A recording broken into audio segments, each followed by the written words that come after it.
اور ناظرین، غوث العظم حضرت شیخ عبدالقادر جیلانی رضی اللہ تعالیٰ عنہ عالم اسلام کی نامور نابغہ روزگار شخصیت ہیں۔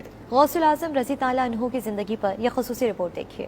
قدوۃ الاولیاء، محبوب سبحانی، قطب ربانی، غوث الثقلین، نجیب الطرفین، غوث العظم سیدنا شیخ عبدالقادر جیلانی رضی اللہ عنہ عالم اسلام کی نامور نابغہ روزگار شخصیت ہے۔ آپ یکم رمضان المبارک 470 ہجری کو ایران کے شہر جیلان میں پیدا ہوئے۔ والد محترم کی طرف سے آپ کا سلسلہ نسب سیدنا امام حسن علیہ السلام، جبکہ والدہ ماجدہ کی طرف سے آپ کا سلسلہ نسب سیدنا امام حسین علیہ السلام سے ملتا ہے۔ آپ کے والد گرامی مجاہد اسلام سیدنا ابو صالح موسیٰ جنگی دوست رحمت اللہ علیہ بھی ایک ولی کامل، اور آپ کی والدہ ماجدہ ام الخیر سیدہ فاطمہ رحمت اللہ علیہ بھی عابدہ زاہدہ خاتون تھیں۔ آپ کے دادا جان اور نانا جان سمیت آپ کا خاندان اولیاء اللہ کا خاندان تھا۔ آپ کی ولادت چونکہ رمضان المبارک میں ہوئی تو اس ماہ مبارک میں آپ نے سحری کا وقت ختم ہونے کے بعد افطار تک دودھ نوش نہ فرمایا۔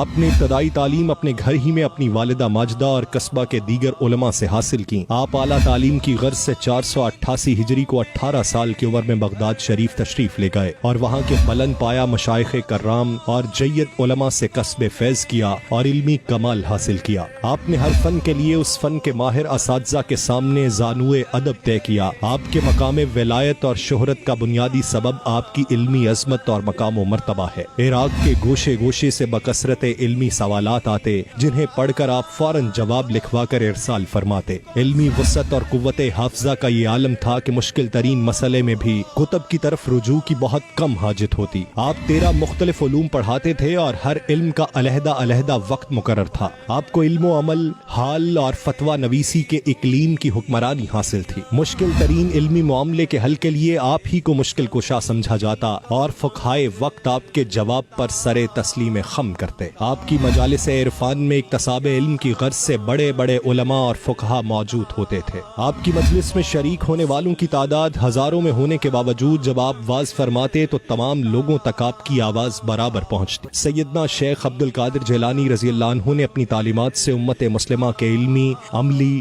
روحانی اور سیاسی و معاشرتی زوال کو نہ صرف ختم کیا بلکہ معرفت الہی اور نبی کریم صلی اللہ علیہ وآلہ وسلم کی محبت و اطاعت کا درس بھی دیا اور جینے کا سلیقہ بھی سکھایا۔ آپ کی تعلیمات نے امت مسلمہ کے افراد میں نئی روح پھونک دی۔ آپ بالاتفاق علم و فضل، عبادت و ریاضت، زہد و تقوی، حسب و نسب اور ولایت میں اعلیٰ مقام پر فائز تھے۔ آپ زہد و ولایت کے اس مقام پر فائز ہوئے کہ تمام سلاسل طریقت نے آپ کو سلطان العالیہ، تمام ولیوں کا سردار تسلیم کیا، کیونکہ آپ کی بارگاہ سے فیضیاب ہو کر بے شمار لوگوں نے مقام ولایت حاصل کیا۔ تصوف و طریقت کے حوالے سے تمام سلاسل تصوف کے اکابرین کو بالواسطہ یا بلا واسطہ شیخ عبدالقادر جیلانی رضی اللہ عنہ کے وسیلے سے ہی گلشن تصوف سے خوشہ چینی کا شرف حاصل ہوا۔ آپ کے روحانی سلسلہ عالیہ قادریہ سے لاکھوں اولیاء کرام منسلک ہیں۔ آپ کا وصال مبارک 561 ہجری میں ہوا اور آپ کا مزار مبارک بغداد شریف میں مرجع خلائق ہے۔ ہر سال 11 ربیع الثانی کو بغداد شریف میں بالخصوص اور دنیا بھر میں بالعموم آپ کے عرس پاک کی تقاریب کا انعقاد کیا جاتا ہے۔ دور حاضر میں آپ کی تعلیمات و فلسفے پر عمل پیرا ہونے کی ضرورت ہے۔ آپ کی ذات بالخصوص صوفیاء کرام اور بالعموم امت مسلمہ کے لیے مشعل راہ ہے۔